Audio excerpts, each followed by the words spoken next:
हमारी बड़ी दीदी उमा भारती जी जो है, यहाँ से उभर के बुंदेलखंड क्षेत्र से एक महिला नेता का उभरना कितना मुश्किल है आप सब जानते हो, लेकिन यहाँ से उभर के यहाँ के प्रदेश के मुख्यमंत्री भी थी और नेशनल लेवल पे इतना अच्छा लीडर वो बन गए और महिलाओं के प्रति वो आवाज हमेशा उठाते रहे।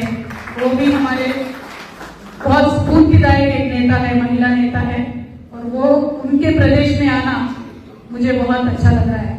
और आप सभी भाइयों से मेरा इतना ही विनती है, हम तो संघर्ष करके हमारे प्रदेश अलग इस हिंदुस्तान में बनाने वाले लोग हैं। संघर्ष कोई नई बात नहीं है, लेकिन मैं पूरे विश्वास के साथ बोल सकती हूँ, जो भी संघर्ष करेगा जरूर सत्ता में आएगा। आज दामोदर जी ने एक संघर्ष शुरुआत किया है और इस संघर्ष उनकी अकेले की नहीं, जो आवाज मध्य प्रदेश में आज उठ रही है, आपको लग सकता है कि आप छोटे सी शुरुआत कर रहे हैं, लेकिन नदी भी बहुत छोटे तरीके से शुरुआत होती है, लेकिन जब विश्व रूप दिखाती है ना, कोई उसके सामने खड़ा नहीं हो सकता। आज एक शुरुआत हुआ है, लेकिन ये आज इस सभा से, इस मंच से हमने जो कहा है, इसकी आवाज पूरे हिंदुस्तान भर में भी पहुंचेगा और बहुत एक बड़ा ताकत बन के रहेगा। आज आवाज उठाने की जरूरत इसीलिए है कि आजादी के इतने सालों के बाद भी हमें मांगना पड़ रहा है। सिंपल सी बात है ना, जितने लोग हैं उतना पद है, उतना रिजर्वेशन दे दो, सिंपल गणित है, इसमें कोई रॉकेट साइंस तो नहीं है, लेकिन देते नहीं है। क्यों देते नहीं है? क्योंकि हम यूनाइटेड नहीं है, हम अलग अलग हैं। बंद मुट्ठी होगी तो ताकत ज्यादा होगी ना। जैसे दामोदर जी कह रहे थे कि हमें आवाज साथ में देना होगा, चाहे ओबीसी हो, चाहे दलित हो, चाहे महिला हो, अपनी अपनी लड़ाई कब तक लड़ते रहेंगे।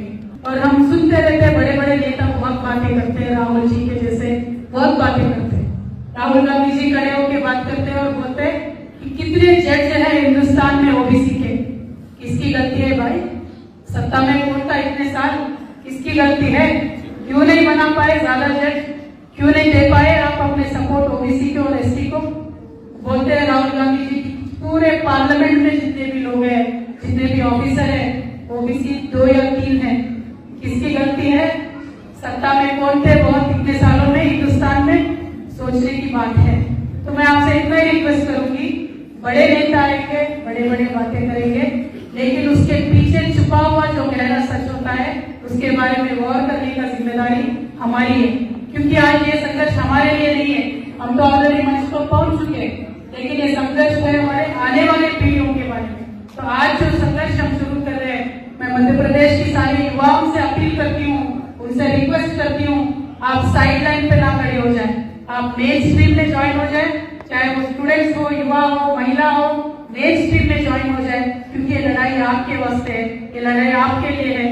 तो मैं उनसे अपील करती हूँ। और मैं आप सबसे भी एक बात बोलना चाहती हूँ, जो यात्रा निकली आज बहुत चरणों में होगा, 7-8 चरणों में यात्रा चलेगी, लेकिन पूरे यात्रा में बढ़ चढ़ के आप दामोदर जी का साथ दीजिए। 10 साल सत्ता में हम थे। मेरा आपसे रिक्वेस्ट ये है, किसान भाइयों से मेरा रिक्वेस्ट ये है, जिस तरीके से तेलंगाना में काम हुआ है, किसान के मदद के लिए, किसान के हक में काम हुआ है, उसी तरीके का काम मध्य प्रदेश में होना चाहिए। मैंने देखा जहाँ जब कार की जरूरत होती है तो लाठी चलती है, लाइन लगा के किसानों को वेट करना पड़ता है, लेकिन हमारे नेता केसीआर साहब ने इंतजाम इतने अच्छे से किए थे कि कभी भी एक लाठी किसान पे कार के लिए पड़ने नहीं दिया। पिछले 10 सालों में तेलंगाना में कभी भी खाद के लिए लाइन लगाने की जरूरत नहीं पड़ी। ऐसा हुआ क्यों? क्योंकि वो हमेशा किसान के हक में सोचते हैं, चाहे वो किसान को पैसे देने वाला हो, चाहे वो खाद के मामले में हो, चाहे पूरा जो उनका जो भी उत्पादन होता है उसको खरीदारी करने का, वो पूरा एक साइकिल किसान के साथ केसीआर साहब ने दिया। मेरा आप सबसे किसान भाइयों से यही रिक्वेस्ट है कि यहाँ की सरकारों को, हर प्रदेश के सरकारों को अपनी जिम्मेदारी हमें याद दिलाने की टाइम अभी आ गया है। क्योंकि बातें बहुत करते हैं, किसान की आमदनी वृद्धि करेंगे, अभी तक तो हुआ नहीं है, इसीलिए हमें आवाज उठाना जरूरी है। दामोदर जी के साथ चल के किसानों के, पिछड़ों के, राज्याधिकारों के बारे में भी बात करना बहुत ही जरूरी है। और एक बात मैं तेलंगाना के प्रदेश से आपसे बताना चाहती हूँ। तेलंगाना जब से बना 10 सालों में हमने बहुत सारे इंडस्ट्रीज लेके आके एटलीस्ट 30 लाख युवाओं को नौकरी देने का वहां काम किया है। ओबीसी का जो सब कोटा हम मांग रहे थे महिला आरक्षण में, उन्होंने नहीं दिया। तो अभी वो लड़ाई भी शुरू करना है और उस लड़ाई में भी मैं आपके साथ चाहूंगी। आप मुझसे वादा करिए कि उस लड़ाई में भी आप हमारे साथ देंगे। और एक बहुत इंपॉर्टेंट बात है, यहाँ जो युवा है, यहाँ जो इंटेलेक्चुअल्स है, मैं आप सबसे अपील करती हूँ, सोचने की बात है। हमारे हिंदुस्तान भर के हर एक स्टेट में सेपरेट बीसी वेलफेयर मिनिस्ट्री होती है, लेकिन सेंट्रल गवर्नमेंट में बीसी वेलफेयर मिनिस्ट्री नहीं होती। तो एक नोडल मिनिस्ट्री नहीं होगी, ओबीसी को जो पैसा केंद्र सरकार से मिलने वाला है वो राज्यों को कैसे जाएगा?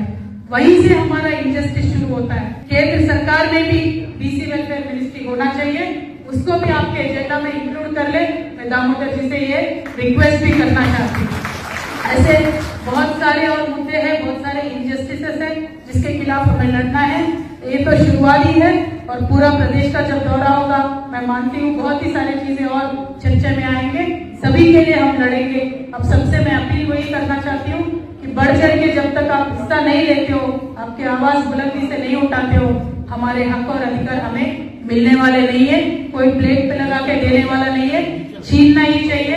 उसके लिए तैयार हो जाइए, हम आपके साथ हमेशा रहेंगे।